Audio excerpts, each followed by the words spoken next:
والصلاة والسلام على سيد الأنبياء والمرسلين وعلى آله وأصحابه أجمعين، أما بعد،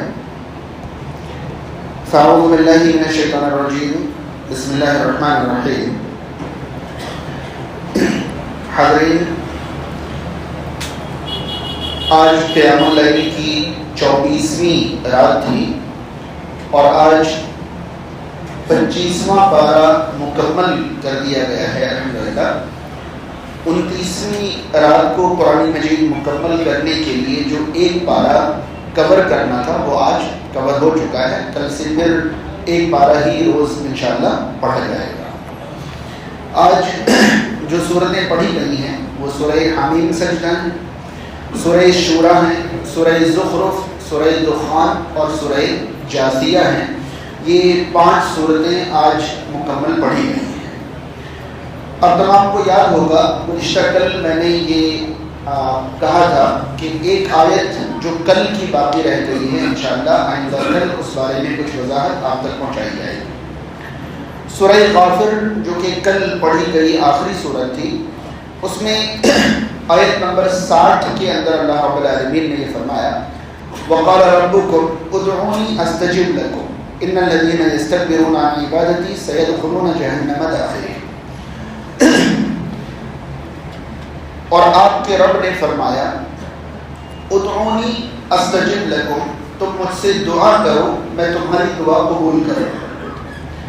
ان الذین یستکبرون عن عبادتی، بے شک جو لوگ میری عبادت سے تکبر کرتے ہیں، سیدخلون جہنم داخلین، جلد ہی رسوا ہو کر جہنم میں داخل ہوں گے.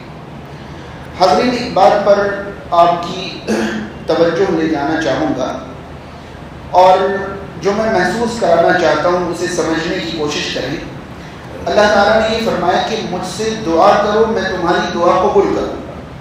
پھر اگلا جملہ یہ ہے کہ جو لوگ میری عبادت سے تکبر کرتے ہیں وہ جہنم میں داخل ہوں گے. تو یہ بتائیے کہ پہلے جملے میں بات دعا کی چل رہی ہے اور دوسرے جملے میں بات عبادت کی آ گئی. مجھ سے دعا کرو میں تمہاری دعا قبول کروں گا، اور جو لوگ میری عبادت سے تکبر کرتے ہیں وہ جہنم میں داخل ہوں گے. کیا سمجھ میں آیا کہ دعا عبادت ہے؟ دعا عبادت ہے. اللہ تعالیٰ نے فرمایا کہ مجھ سے دعا کرو میں تمہاری دعا قبول کروں گا، اور جو لوگ میری عبادت سے تکبر کرتے ہیں یعنی جو مجھ سے دعا نہیں کر کے کسی اور سے دعا کرتے ہیں، گویا کہ وہ میری عبادت سے منہ موڑ رہے ہیں، تکبر کر رہے ہیں. یعنی دعا میرا حق ہے، دعا میری عبادت ہے. کسی اور سے دعا کرنا گویا کہ اس کی عبادت کرنے جیسا ہے. بات سمجھ میں آ رہی ہے؟ یہاں پر آپ دیکھیں کہ رب تعالیٰ نے یہ فرمایا مجھ سے دعا کرو میں تمہاری دعا قبول کروں گا. ہمارے معاشرے میں دعا کے بارے میں 2 مشہور غلط فہمیاں ہیں. بس یہ غلط فہمی کل میں آپ کو سمجھانا چاہ رہا تھا. 2 مشہور غلط فہمیاں ہیں. پہلی غلط فہمی یہ کہ ہم گنہگار ہیں، اللہ ہماری سنتا نہیں ہے، اسی لیے ہمیں اللہ کے نیک بندوں سے دعا کرنی چاہیے، وہ ہماری دعا اللہ سے قبول کرا دیں گے. سننے میں کتنا اچھا لگا. اب کون اپنے آپ کو گنہگار نہیں سمجھتا ہے؟ ہر کوئی. میں گنہگار سمجھتا ہوں، آپ سمجھتے ہیں، ہر کوئی اپنے آپ کو گنہگار سمجھتے ہیں. تو پہلے تو یہ غلط فہمی ڈالی گئی کہ ہم گنہگار ہیں، اللہ ہماری نہیں سنے گا، اسی لیے ہمیں نیک بندوں سے گزارش کرنی چاہیے کہ وہ اللہ سے ہمارے لیے سفارش کر دیں یا ہماری دعا قبول کرا دیں. مگر کیا قرآن و سنت کی روشنی میں واقعی بات ایسی ہے؟ تو میں آپ کی بہت ادب سے توجہ چاہوں گا کہ قرآن و سنت میں یہ مسئلہ ایسا بالکل بھی نہیں ہے.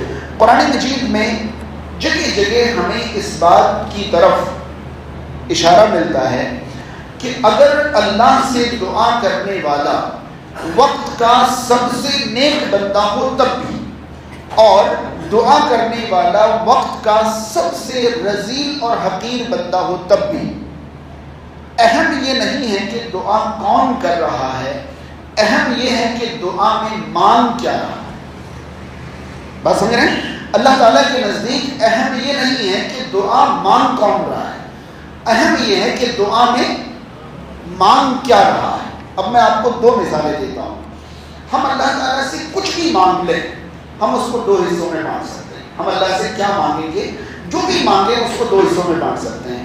پہلا حصہ یہ ہے کہ ہم اللہ سے جو چیز مانگیں گے وہ ہماری موت سے پہلے کام آنے والی چیز ہو سکتی ہے, اور دوسری وہ جو ہماری موت کے بعد کام آنے والی ہو سکتی ہے. یعنی ہم اللہ سے کچھ بھی مانگ لیں, یا تو وہ دنیا کے لیے ہوگی یا تو وہ آخرت کے لیے ہوگی. یاد رہے کہ جب کوئی اللہ تعالیٰ سے دنیا مانگتا ہے, جب کوئی اللہ تعالیٰ سے دنیا مانگتا ہے, کیا ہے دنیا؟ کوئی صحت مانگے, کوئی مال مانگے, کوئی اولاد مانگے, کوئی کامیابی مانگے, یہ سب کیا ہے؟ دنیا ہے. تو جب کوئی اللہ سے دنیا مانگتا ہے تو اللہ کی مرضی ہے, چاہے تو فوراً دے دے, چاہے تو دیر سے دے, اور چاہے تو نہ دے, اس کی مرضی ہے. چاہے مانگنے والا کوئی بھی ہو, مانگنے والا کوئی بھی ہو. میں کچھ مثالیں دے رہا ہوں. پہلی مثال یہ ہے کہ ابلیس لعنت کے بعد اللہ سے کہتا ہے کہ اے اللہ مجھے قیامت تک کی عمر دے دی. اللہ نے دے دی یا نہیں؟ تو مانگنے والا کون تھا؟ اس سے بڑا کافر کون ہو؟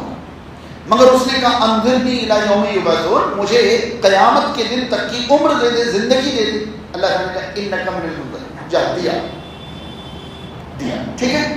قرآن مجید سورہ انعام میں, سورہ عنکبوت میں اور سورہ یونس وغیرہ میں یہ آیتیں موجود ہیں کہ مکہ کے کفار جب کشتیوں میں سوار ہوتے اور کشتی ڈوبنے لگتی تو اپنے معبودوں کو بھول کر اللہ سے دعا کرنے لگتے تھے, اور جب اللہ تعالیٰ انہیں بچا لیتا تو پھر شریک کرنے لگتے تھے. سوال یہ ہے کہ وہ کشتیوں میں جب اللہ سے دعا کر رہے ہیں تو اللہ نے ان کی دعا قبول کیوں کری؟ وہ تو کفار ہیں. ہمیں تو یہ بتا دیا گیا کہ گنہگاروں کی اللہ قبول نہیں کرتا, وہ تو کفار ہیں, اور وہ اللہ سے دعا کریں اور اللہ ان کی قبول کر رہا ہے. کیوں؟ کیونکہ جو چیز وہ مانگ رہے ہیں وہ آخرت نہیں ہے. وہ کیا مانگ رہے تھے؟ بھائی جان کی بخشش مانگ رہے کہ ڈوب جاؤں گا, مر جاؤں گا, بچا دے. وہ تو دنیا مانگ رہے ہیں. ٹھیک ہے. اور آگے بڑھیں تو پائیں گے کہ ابراہیم علیہ السلام نے اللہ سے اولاد مانگی, دے دی اللہ نے فوراً. اب مانگنے والے کون ہیں؟ اللہ کے خلیل ہیں. زکریہ علیہ السلام نے اللہ سے اولاد مانگی, مل گئی فوراً؟ ایوب علیہ السلام نے اللہ سے رحمت مانگی بیماری میں, مل گئی فوراً؟ اب یہاں دیکھیں کہ یہاں تو مانگنے والے اللہ کے انبیاء ہیں مگر فوراً نہیں مل رہی ہے, اور دوسری طرف مانگنے والے اللہ کے نیک بندے نہیں تھے مگر ان کو فوراً مل گئی. اس کا مطلب یہ ہوا کہ جب بندہ اللہ سے دنیا مانگتا ہے تو چاہے تو اللہ تعالیٰ فوراً دے دے, جیسے ابلیس کو فوراً دے دیا, چاہے تو اللہ تعالیٰ دیر سے دے, جیسے ابراہیم اور زکریا علیہ السلام کو اللہ نے دیر سے اولاد دی, چاہے تو اللہ تعالیٰ دے ہی نہیں. اس کی ہزاروں مثالیں. اللہ تعالیٰ دے ہی نہیں. محمد رسول اللہ صلی اللہ علیہ وسلم نے اللہ سے دعا مانگی کہ اے اللہ میری امت آپس میں لڑے نہیں, اللہ نے نہیں قبول کی. پتہ نہیں آپ کو سن کر کیسا لگے گا, مگر اللہ تعالیٰ نے یہ دعا قبول نہیں کی. ہم لڑ رہے ہیں, مر رہے ہیں, مسلمان آپس میں الجھے ہوئے ہیں. رسول کریم صلی اللہ علیہ وسلم نے یہ دعا فرمائی تھی. اللہ کی مرضی ہے, وہ چاہے فوری قبول کرے, چاہے دیر سے کرے, چاہے تو. مگر دوسری طرف اگر کوئی اللہ سے آخرت مانگے, یہ تو دنیاوی دعا کی بات تھی, اگر کوئی اللہ سے آخرت مانگے اور جس کے لیے آخرت مانگی جا رہی ہے اس نے اگر شرط پوری نہیں کی ہے تو مانگنے والا کوئی بھی ہو اللہ تعالیٰ قبول نہیں فرماتا. بات سمجھ میں آئی ہے نہیں؟ ابراہیم علیہ السلام کے والد بت گر تھے اور کافر تھے, اور بت گری اور کفر میں موت پائی. اللہ کے نبی ابراہیم علیہ السلام نے اپنے والد کے لیے اللہ سے مغفرت کی دعا مانگی, مغفرت کی دعا مانگی. اللہ تعالیٰ نے ان کی دعا قبول فرما لی, کیونکہ مغفرت کا تعلق دنیا سے ہے یا آخرت سے؟ آخرت سے. اللہ تعالیٰ نے دعا قبول نہیں فرمائی, بلکہ باقاعدہ قرآن مجید میں یہ آیت نازل فرمائی کہ وَمَا كَانَ اسْتِغْفَارُ إِبْرَاهِيمَ لِأَبِيهِ إِلَّا عَن مَّوْعِدَةٍ وَعَدَهَا إِيَّاهُ. ابراہیم علیہ السلام نے جو اپنے والد کے لیے مغفرت مانگی تھی وہ والد سے کیے ہوئے وعدے کو پورا کرنے کے لیے تھا، ہمیں ان کے والد کی مغفرت کرنی نہیں تھی۔ ابراہیم علیہ السلام کی اپنے والد کے لیے مغفرت کی دعا قبول، رسول کریم صلی اللہ علیہ وسلم کی اپنے چچا ابو طالب کے لیے جہنم سے نجات کی دعا قبول نہیں ہوگی۔ اب یہ بتائیے کہ اللہ سے رسول کریم صلی اللہ علیہ وسلم اور ابراہیم علیہ السلام سے زیادہ اور کون قریب ہوں گے؟ اور کون قریب ہوں گے؟ تو جب دعا آخرت کی ہو تو شرط پوری کیے بنا، اور آخرت میں کامیاب ہونے کی کم سے کم شرط توحید ہے یا نہیں؟ بنا توحید کے یعنی صحیح ایمان کے بنا آخرت میں کوئی کامیاب نہیں ہو سکتا۔ اسی لیے آپ کو حیرانی ہوگی کہ رسول اللہ صلی اللہ علیہ وسلم نے اپنی زندگی میں نام لے لے کر فلاں کے بیٹوں، اپنے خاندان والوں کا نام لے کر، عبد مناف کے بیٹوں، عبد شمس کے بیٹوں، عبد المطلب کے بیٹوں، ہاشم کے بیٹوں، تم سب اپنے آپ کو جہنم سے بچا لو، میں اللہ کے یہاں تمہارے کسی کام۔ یہاں جہنم سے بچا لو کا مطلب کیا تھا جانتے ہیں؟ مطلب یہ تھا ایمان لے آؤ ورنہ میں تمہارے کام۔ اگر ایمان لایا ہوا ہوگا تو رسول کریم صلی اللہ علیہ وسلم تو کام آئیں گے، آپ صلی اللہ علیہ وسلم میدان محشر میں مومنوں کے کام تو آئیں گے۔ کیوں؟ کیونکہ ایمان کی منیمم شرط انہوں نے پوری کر رکھی ہے نا، مگر ایمان اگر نہیں لایا ہوگا تو پھر کوئی کسی کے کام نہیں آئے گا، چاہے وہ وقت کے نبی ہو یا رسول ہو۔ بات سمجھ میں آ گئی؟ اب آئیے ہم شروع کرتے ہیں، جہاں سے چلے تھے وہیں آتے ہیں۔ اگر مجھے اللہ سے دنیا مانگنی ہے تو کسی کے پاس جانے کی ضرورت نہیں ہے، اور اگر مجھے اللہ سے آخرت مانگنی ہے تو کسی کے پاس جا کر کوئی فائدہ نہیں ہے جب تک میں خود شرط پوری نہ کروں۔ تو پھر میں کون سی دعا کے لیے در در کی ٹھوکریں کھاؤں؟ بتائیے بھائی، دنیا مانگنے کے لیے کہیں جانے کی ضرورت ہی نہیں، وہ تو اللہ چاہے گا تو کسی کو بھی فوراً دے دے گا، کہیں جانے کی ضرورت نہیں ہے، اور آخرت کے لیے کہیں جا کر کوئی فائدہ نہیں ہے۔ تو پھر کہ یہ بات ہوتی ہے کہ آپ گنہگار ہیں، اللہ آپ کی سنے گا نہیں، نیک لوگوں سے کرائیے، وہ آپ کی قبول کرا دیں گے۔ آپ کی اللہ سنتا نہیں، ان کی اللہ ٹالتا نہیں ہے، تو پھر ابراہیم علیہ السلام سالوں سال کیوں دعا کرتے رہے؟ دیکھیں، اس عقیدے میں ایک بڑی خرابی جو ہے وہ یہ ہے کہ اگر کوئی معاشرے میں چور ہے، کوئی ڈکیت ہے، کوئی بدکار ہے، کوئی سود خور ہے، کوئی برائی کرنے والا ہے، تو وہ کبھی ان برائیوں سے باہر نکلنے کی کوشش نہیں کرتا ہے۔ کیوں؟ کیونکہ ہم نے ان کو بتا دیا ہے کہ تم گنہگار ہو، اللہ تمہاری سنے گا نہیں، ان کی ٹالے گا نہیں، تم چور ہو تو چور ہی رہو، ان سے قبول کروا لو، آپ سود خور ہو تو سود ہی کھاتے رہو، ان سے قبول کروا لو، آپ کچھ بھی برائی کرتے ہو کرتے رہو، ان سے قبول کروا لو۔ کم سے کم اتنا کہہ دیا گیا ہوتا کہ آپ برے ہیں، آپ کی دعا اللہ قبول نہیں کرے گا، نیک بنیے پھر اللہ سے دعا کریے، تو کم سے کم لوگ برائی چھوڑ لیتے، کم سے کم لوگ نیک بننے کی کوشش ہی کر لیتے، کچھ تو بھلا ہوتا۔ مگر یہ کہنا کہ آپ گنہگار ہیں، اللہ آپ کی سنے گا نہیں، ان کی اللہ ٹالے گا نہیں، مطلب آپ کو گناہوں سے باہر آنے کی کوئی ضرورت نہیں، آپ سکون سے گناہوں میں رہیے، اور جو آپ کا کام نہیں بن رہا ہے وہ ان سے بنواتے رہیے۔ یہ بتائیے، اللہ جن کی نہیں سنے گا ان کے بارے میں اللہ کسی کی سن لے گا؟ پتہ نہیں میری یہ بات سمجھ میں آئی ہے نہیں؟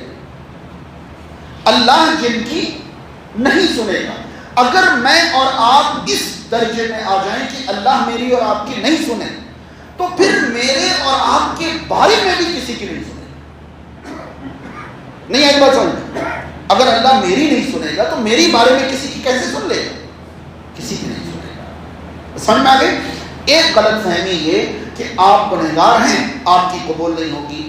دوسری غلط فہمی یہ کہ اگر ہم اپنی دعاؤں میں اس والے پارٹ کو ذرا اور اچھے سے سمجھیں، اسی لیے کل میں نے اس کو چھیڑا نہیں تھا کہ ذرا اچھے سے سمجھ میں آ جائے۔ دعا کے بارے میں دوسری غلط فہمی یہ ہے کہ ہم دعا اللہ سے کریں۔ ابھی تو یہ تھا کہ ہم اللہ سے دعا ہی نہیں کر رہے تھے، ہم تو واسطے سے جا رہے تھے۔ اب کیا ہے کہ دعا ہم اللہ ہی سے کریں، مگر ہم گنہگار ہیں تو ہماری دعا قبول نہیں ہوگی. اس لیے ہم اپنی دعا کے اخیر میں کسی بڑی شخصیت کا واسطہ لگائیں. یہ دوسری غلط ہے. آئی بات سمجھ میں کہ ہم دعا کس سے کریں؟ پہلی تو یہ تھی کہ ہم اللہ سے دعا ہی نہیں کرتے, ہم تو سیدھے جاتے ہیں میری یہ کام, میری یہ بات بنوا دے, میری یہ چیز کروا دے, میرا یہ کروا دے, میرا, ہم تو دعا ہی اللہ سے نہیں کر رہے تھے, وہ تو شرک ہے سراسر. لیکن یہ دوسری غلط فہمی یہ ہے کہ ہم کہتے ہیں کہ اے اللہ تو مجھے یہ دے دے, مجھے وہ دے دے, میرا ایسا کر دے. پوری دعا ہم نے کس سے کی؟ اللہ تعالیٰ سے. لاسٹ میں ہم کہتے ہیں کہ اے اللہ تو رسول اللہ کے صدقے سے ہماری دعا قبول فرما. یہاں ہم نے یہ سوچا کہ ہم گنہگار ہیں, ہم رسول اللہ کا صدقہ لگا دیں گے, واسطہ اور وسیلہ لگا دیں گے تو ہماری دعا کیا ہو جائے گی؟ قبول ہو جائے گی. یا ہم یہ کہیں کہ اے اللہ تو کعبہ کے واسطے سے ہماری دعا قبول کر. بہت سارے لوگ کہتے ہیں کہ اے اللہ تو فلاں بزرگ کے واسطے سے ہماری دعا, یعنی کسی نہ کسی بھاری بھرکم شخصیت کو بیچ میں ہم نے ڈال دی, یہ سمجھ کر کہ اگر ہم ان کا واسطہ لے لیں گے تو ہماری دعا قبول ہو جائے گی. میں اس بارے میں آپ کو ایک بات یہ سمجھانا چاہوں گا. ہماری دعائیں اللہ سے ہونی چاہیے, یہ تو ہم نے دیکھ لی کہ غیر اللہ سے دعا غیر اللہ کی عبادت کرنے جیسا ہے, ہم نے دیکھا. لیکن ہماری دعائیں کیسے قبول ہوں گی؟ رسول کریم صلی اللہ علیہ وسلم نے یہ ساری تفصیلات ہمیں بتائی ہیں یا نہیں بتائی؟ دیکھیے میں کچھ آپ کو بتا رہا ہوں. اللہ کے نبی صلی اللہ علیہ وسلم نے فرمایا کہ اللہ کے علاوہ کسی سے دعا نہیں کرنی. ٹھیک ہے, جب آپ دعا کریں تو آپ کو دعا میں جلد بازی نہیں کرنی ہے. آپ دعا میں کوئی گناہ کی چیز نہ مانگیں. جب آپ دعا کر رہے ہیں تو آپ کا کھانا حلال کا, پینا حلال کا, لباس حلال کا, پرورش حلال سے ہونی چاہیے. یہ ساری چیزیں میں کہاں سے بتا رہا ہوں؟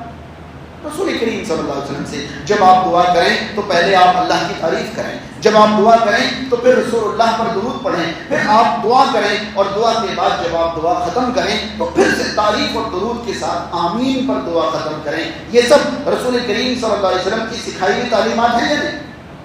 اس کے بعد آپ صلی اللہ علیہ وسلم نے یہ بھی سکھایا کہ آپ دعا کریں تو یہ دیکھ لیں کہ کس گھڑی میں دعا کر رہے ہیں. لہذا قبولیت کی گھڑی تک بتا دی کہ آپ تہائی رات میں دعا کریں, آپ اذان اور اقامت کے درمیان دعا کریں, آپ افطار سے پہلے دعا کریں, آپ سفر میں دعا کریں, آپ بارش اترتے وقت دعا کریں, آپ فلاں وقت میں فلاں. یہ سب کس نے سکھایا؟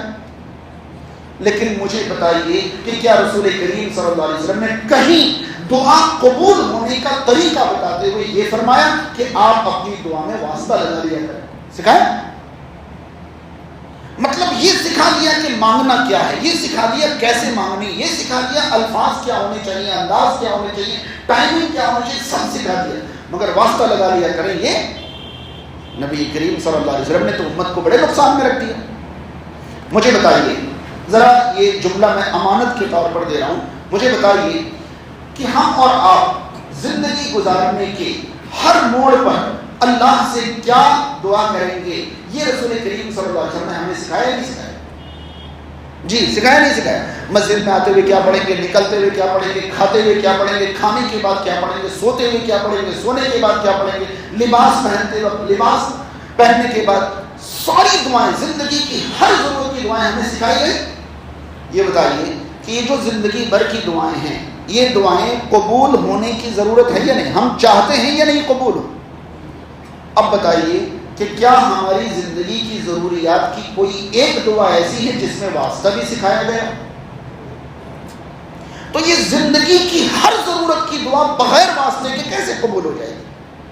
بھائی بندہ تو وہی ہے, بھائی بندہ تو یہی ہے نا. اگر اذان کے بعد ہم کہہ رہے ہیں اللہم رب هذه الدعوة التامة والصلاة القائمة آتی محمد الوسیلہ, ارے ہم گنہگار بندہ, ہم کیا کہہ رہے ہیں, کبھی سوچا؟ اے اللہ جو اس مکمل پکار کا رب ہے, اذان کے بعد کی دعا پڑھ کر سنا رہا ہوں میں, کون سی پکار ہے؟ جو اذان ہوئی ہے, اللہم رب هذه الدعوة التامة, اس مکمل پکار کا رب, والصلاة القائمة, اور اس کے بعد جو نماز قائم ہوگی اس کا رب. کیا کر آتی محمد الوسیلہ, محمد صلی اللہ علیہ وسلم کو جنت میں وسیلہ نام کی جو جگہ ہے وہ عطا فرما. ہم دعا کر رہے ہیں اللہ سے کن کے لیے؟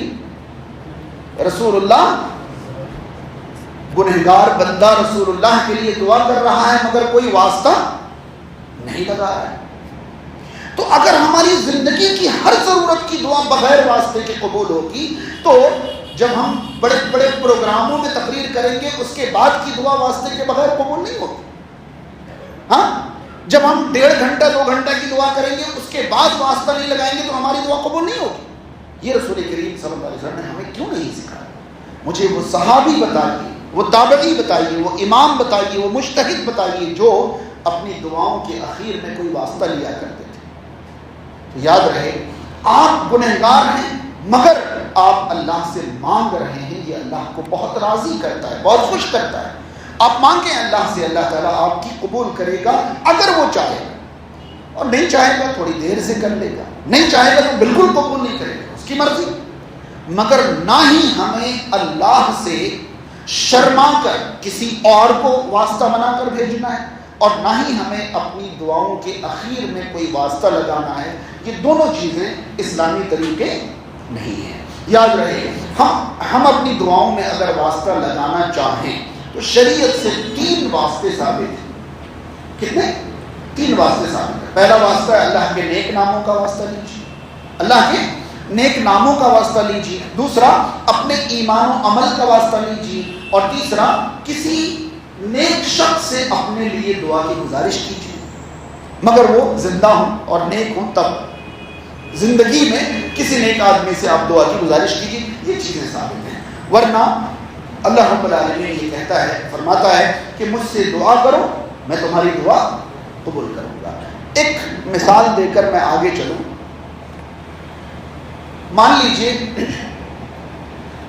آپ بہت معمولی اور بہت عام آدمی ہیں، کوئی آپ کی حیثیت، کوئی آپ کا مقام نہیں ہے، مگر وقت کے پریزیڈنٹ اور ملک کا صدر، ٹھیک ہے، راشٹرپتی آپ کے گھر آ جائیں، آپ کے گھر آ جائیں، ٹھیک ہے، اور آپ کے گھر آ کر آپ کے برابر میں بیٹھ کر آپ سے کہیں ہاں بھائی بولیے کیا کیا چاہیے آپ کو.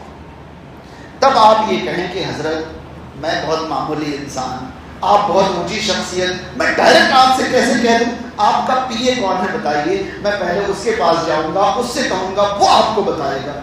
تو ہم بہت بڑے عقل مند ہوں گے یا بہت بڑے بیوقوف؟ ہاں بھائی یہ تو پی اے والا سسٹم جب آپ راشٹرپتی تک نہیں پہنچ سکتے، تب جب راشٹرپتی خود آپ کے برابر میں موجود اور وہ کہہ رہے ہیں کہ بتاؤ کیا چاہیے، تب آپ یہ کہو گے نہیں میں معمولی انسان ہوں، مجھے پی اے بتائیے، میں ڈائریکٹ آپ سے کیسے کہہ دوں؟ کہیں گے آپ ایسا؟ تو کیا رب تعالیٰ کو آپ نے دور سمجھ رکھا ہے؟ کیا رب تعالیٰ نے یہ نہیں فرمایا کہ جب بندے میرے بارے میں پوچھیں تو آپ ان سے کہہ دینا کہ میں ان کے قریب ہوں؟ کیا رب تعالیٰ نے یہ نہیں فرمایا کہ انسان کو پتہ ہونا چاہیے کہ میں ان کے شہ رگ سے زیادہ قریب ہوں؟ کیا اللہ تعالیٰ نے یہ نہیں فرمایا کہ تم مجھ سے مانگو میں تمہاری دعا قبول کروں گا؟ ہم نے رب تعالیٰ کو خود سے دور سمجھ لیا ہے، رب تعالیٰ کو ہم نے ایسا سمجھ لیا ہے کہ وہ ہماری نہیں سنے گا. نعوذ باللہ من ذالک. وہ کہتا ہے کہ مجھ سے مانگو میں تمہاری دعا قبول کروں گا، اور ہم کہتے ہیں کہ اللہ تیرا پی اے کہاں ہے، تیرا واسطہ کہاں ہے، تیرا وسیلہ کہاں ہے، میں تو ان سے کہوں گا وہ پہنچائے گا. یہ طریقہ آپ کو کس نے سکھایا؟ یہ تو اللہ کا بتایا ہوا طریقہ نہیں ہے، یہ تو اسلام کا بتایا ہوا طریقہ نہیں ہے. یاد رہے اگر آپ کو لگتا ہے کہ آپ گنہگار ہیں تو یہ آپ کی بڑی خوش نصیبی ہے، مگر اس خوش نصیبی کو مکمل کریے کہ جہاں جہاں آپ کو لگتا ہے کہ آپ گنہگار ہیں ان گناہوں کو چھوڑنے کی اور اپنے آپ کو سنوارنے کی کوشش کریے. اللہ تعالیٰ آپ جتنا رب کے قریب ہیں اس سے اور زیادہ قریب ہو جائیں گے. خیر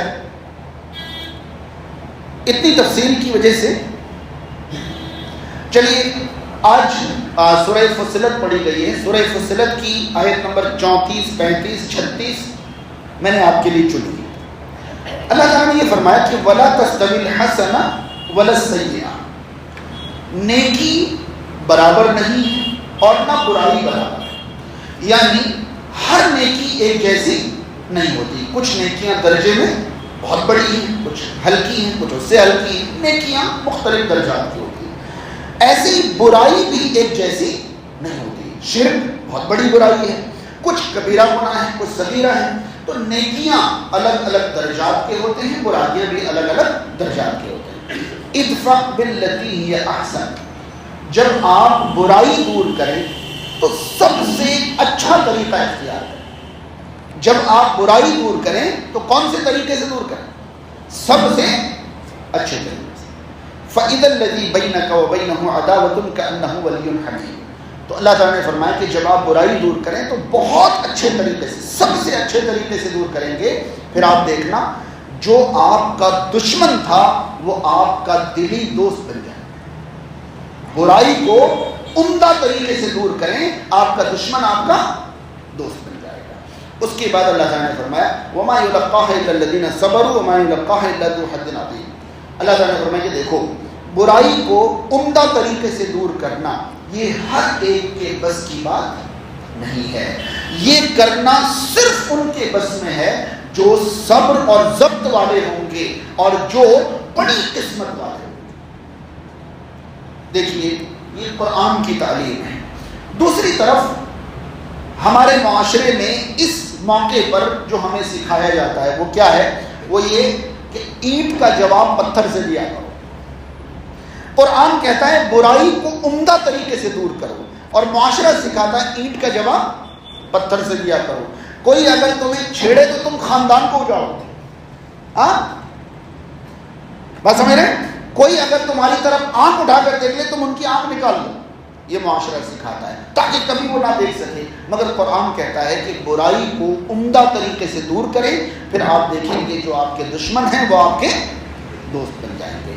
یاد رہے اللہ تعالیٰ نے یہاں محسوس کرایا ہے کہ یہ اللہ کی پسند ہے کہ برائی کو برائی سے نہیں، برائی کو عمدہ طریقے سے دور کرو. یہ اللہ کی پسند ہے، مگر ہر کوئی ایسا کر نہیں پائے گا. یہ وہی کر پائے گا جو صبر والے ہیں، یہ وہی کر پائے گا جو بڑی قسمت والے ہیں. پھر آگے اللہ تعالیٰ نے فرمایا کہ اگر بیچ میں کہیں شیطان تمہیں اکسا دے، گبھار دے، تو فوراً اللہ سے پناہ مانگ لیا کرو. فاستعذ باللہ انہ هو السمیع العلیم. فوراً اللہ کی پناہ طلب کر لیا کرو. بہت تفصیل ہے مگر آسانی سے آپ سمجھ سکتے ہیں کہ رب تعالیٰ یہ پسند نہیں کرتا ہے کہ ہم برائی کے جواب میں برائی کریں. اللہ تعالیٰ یہ چاہتا ہے کہ ہم برائی کو اچھے طریقے سے، عمدہ طریقے سے دور کریں. اب آئیے سورہ شورى کی آیت نمبر 21 پر غور کرتے ہیں. اللہ تعالیٰ نے فرمایا ام لہم شرکاء شرعوا لہم من الدین ما لم یأذن بہ اللہ. اللہ تعالیٰ نے فرمایا کہ کیا ان کے پاس اللہ کا کوئی پارٹنر ہے جو انہیں وہ شریعت بنا کر دیتا ہے جو شریعت اللہ نے نہیں بنائی. بہت دھیان سے سنیں، یاد رہے ہمارے معاشرے میں بدعتوں کے اوپر یہ آیت فٹ کر کے دیکھنی چاہیے. اللہ تعالیٰ فرماتا ہے کہ کیا ان کے پاس اللہ کا کوئی شریک ہے جو انہیں وہ شریعت بنا کر دیتا ہے جو شریعت اللہ نے نہیں بنائی. تو یہ کہاں سے شریعت بنا کے لاتے ہیں؟ یہاں رب تعالیٰ نے محسوس کرایا ہے کہ شریعت بنانے کا اختیار صرف اللہ تعالیٰ کو ہے. اگر ہم اللہ کی بنائی ہوئی شریعت کے علاوہ کسی چیز کو شریعت ماننے لگیں، جیسے آج معاشرے میں دھڑلے سے بدعتیں رائج ہیں. کوئی کہتا ہے کہ یہ کرنے میں کیا حرج ہے، کوئی کہتا ہے یہ کر لیا تو کیا ہو جائے گا، یہ غلط کیا ہے، اس میں حرج کیا ہے، اس میں منع کیا ہے، فلاں. وہ شریعت بنا کر دی کس نے؟ اگر اللہ تعالیٰ نے وہ شریعت نہیں بنائی تو پھر وہ شریعت کس نے بنائی؟ اور جس نے بنائی ہے کیا وہ اللہ کا پارٹنر ہے؟ اور اگر وہ اللہ کا پارٹنر نہیں ہے تو اس نے شریعت کیسے بنا دی؟ کیونکہ شریعت بنانے کا حق تو صرف اللہ تعالیٰ. پتہ ہے آگے اللہ نے کیا فرمایا؟ وَلَوْلَا كَلِمَةُ الْفَصْلِ لَقُضِيَ بَيْنَهُمْ. یہ جو شریعت بنانے والے لوگ ہیں نا، اگر قیامت کا فیصلہ پہلے سے نہیں ہوا ہوتا تو ان کا ابھی کام تمام کر دیا گیا ہوتا. یہ جو لوگ اللہ کے مقابلے میں شریعتیں بناتے ہیں، وَلَوْلَا كَلِمَةُ الْفَصْلِ، اگر فیصلے کی بات طے نہ ہوتی، لَقُضِيَ بَيْنَهُمْ، ان کا کام تمام کر دیا گیا. وَإِنَّ الظَّالِمِينَ لَهُمْ عَذَابٌ أَلِيمٌ، مگر یہ ظالم ابھی بچے ہیں، ہمیشہ کے لیے نہیں بچے. بے شک ان ظالموں کے لیے دردناک عذاب ہے. ابھی ان کی گھڑی نہیں ہے، ان کا ٹائم نہیں ہے تو یہ بچ گئے، مگر بچیں گے نہیں. یاد رہے ہمارے لیے دو چیزیں زندگی بھر کے لیے یاد رکھنے کی ہیں. پہلی چیز یہ کہ ہم اللہ کے علاوہ کسی کی عبادت نہیں کریں، اور دوسری چیز اللہ کی عبادت صرف رسول اللہ کے بتائے ہوئے طریقے پر کریں. چاہے معاشرہ کچھ بھی کرتا ہو، سماج کچھ کرتا ہو، ملک کچھ بھی کرتا ہو، دنیا کچھ بھی کرتی ہو، نہیں مطلب ہمیں کہ اتنے سارے لوگ، اتنے بڑے بڑے علماء، اتنی بڑی تعداد، اتنا فلاں، سیدھا سیدھا بتاؤ کہ عبادت کے نام پر جو آپ ہمیں دے رہے ہو وہ اللہ نے کہاں بتایا ہے یا رسول اللہ نے کہاں بتایا ہے؟ ہمیں دنیا مت دکھاؤ، دنیا جو کرے وہ شریعت نہیں ہے، جو اللہ نے فرمایا ہے وہ شریعت ہے، جو رسول اللہ صلی اللہ علیہ وسلم نے فرمایا وہ شریعت ہے۔ تو یاد رہے کہ اگر کوئی شریعت بنا رہا ہے تو وہ اللہ بن رہا ہے، نعوذ باللہ من ذالک۔ اگر مہلت نہ ہوتی تو اس کا کام تمام کر دیا گیا ہوتا۔ تو ہم اللہ کے علاوہ کسی کی دی ہوئی شریعت قبول بھی نہیں کریں گے۔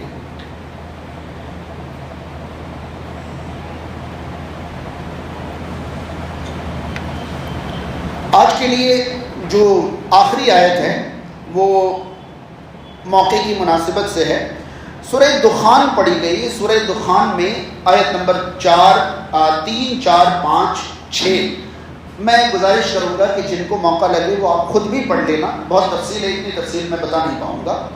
اللہ تعالیٰ نے فرمایا کہ ہم نے اس قرآن کو ایک برکت والی رات میں اتارا ہے، اسی رات میں مضبوط کاموں کے فیصلے ہوتے ہیں اور ہماری طرف سے حکم ہو کر رسولوں کو سونپے جاتے ہیں۔ بات سمجھ میں آ رہی ہے؟ یعنی قرآن مجید جس رات میں نازل ہونا شروع ہوا اس رات میں اللہ تعالیٰ مضبوط کاموں کے فیصلے کر کے فرشتوں کو سونپتا ہے، اور یہ کام لیلۃ القدر میں ہوتا ہے، کیونکہ قرآن نازل ہونے کی شروعات کب ہوئی؟ انا انزلناہ فی لیلۃ القدر۔ میں یہ بات اس لیے بتا رہا ہوں کہ ہر سال شعبان کے مہینے میں کہیں نہ کہیں سے آپ کو یہ سننے کو مل جائے گا کہ شعبان کی 15ویں رات یعنی شب برات میں سال بھر کے فیصلے ہوتے ہیں، جبکہ قرآن سورہ دخان آیت نمبر 3، 4، 5 یہ کہتا ہے کہ سال بھر کے فیصلے لیلۃ القدر میں ہوتے ہیں، اور لیلۃ القدر شعبان میں ہے یا رمضان میں؟ رمضان میں ہے، تو سال بھر کے فیصلے رمضان میں ہوتے ہیں۔ اب یہ سال بھر کے فیصلے ہیں کیا چیز، ذرا اس کو سمجھیے۔ اللہ تعالیٰ نے زمین آسمان کے پیدا کرنے سے 50,000 سال پہلے جو کچھ ہونے والا تھا سب لکھوا دیا، اس کو لوح محفوظ کہتے ہیں۔ اس کو کیا کہتے ہیں؟ ہم سب کا سب کچھ، کائنات کی پیدائش کے 50,000 سال پہلے اللہ نے قلم بنایا اور قلم سے کہا لکھ دو، قلم نے سب کچھ لکھ دیا۔ ایک تو لوح محفوظ میں ہماری تقدیر ہے، لوح محفوظ سے ہماری زندگی بھر کی تقدیر الگ ہوتی ہے جب ہم ماں کے پیٹ میں 4 مہینے کے ہوتے ہیں، ماں کے پیٹ میں، تو لوح محفوظ سے ہماری تقدیر، ہماری جو کتاب ہے وہ لوح محفوظ سے الگ ہو جاتی ہے۔ اللہ کے رسول صلی اللہ علیہ وسلم نے فرمایا کہ تم میں سے ہر کوئی اپنے ماں کے پیٹ میں 40 دن نطفے کی شکل میں ہوتا ہے، اگلے 40 دن وہ خون کے لوتھڑے کی شکل میں، پھر اگلے 40 دن وہ گوشت کے لوتھڑے کی شکل میں، پھر 40 یعنی 120 دن، مطلب 4 مہینے پورے ہونے کے بعد اللہ تعالیٰ ایک فرشتے کو بھیجتا ہے، کہتا ہے اس کے اندر روح ڈال دے اور اس کی زندگی بھر کی تقدیر لکھ دے۔ لکھا ہوا تو پہلے سے، بس اس کو لوح محفوظ سے الگ، یہ دوسری تقدیر ہو گئی۔ تیسری، ہر سال لیلۃ القدر کی رات اللہ تعالیٰ فرشتوں کو سال بھر کے کام سونپتا ہے، سال بھر کے کام سونپتا ہے کہ اس سال کس کی پیدائش ہونی ہے، کس کی موت ہونی ہے، کس کا رزق ہونا ہے، کس کا کیا ہونا ہے، یہ سارے فیصلے سال بھر کے اللہ تعالیٰ۔ ابن عباس رضی اللہ تعالیٰ عنہ فرماتے ہیں کہ بہت سارے لوگوں کو اپنے ساتھ چلتے پھرتے دیکھ رہے ہو، ممکن ہے کہ اللہ تعالیٰ نے اگلے سال سے پہلے ہی ان کی موت لکھ کر فرشتوں کو سونپ دی، پھر اگلے سال رمضان تک یہ ہمارے ساتھ نہ رہیں، ممکن ہے کہ اللہ تعالیٰ نے ان کے فیصلے کر دیے ہوں۔ تو یہ سال بھر کے فیصلے جو ہوتے ہیں وہ تو پہلے ہی ہو چکے ہیں، ایک بار تو لوح محفوظ میں، پھر ہماری کتاب میں، پھر یہ فرشتوں کو سونپے جاتے ہیں۔ اللہ تعالیٰ ہم تمام کو ان باتوں پر ایمان رکھنے اور ان کے مطابق عمل کرنے کی توفیق دے۔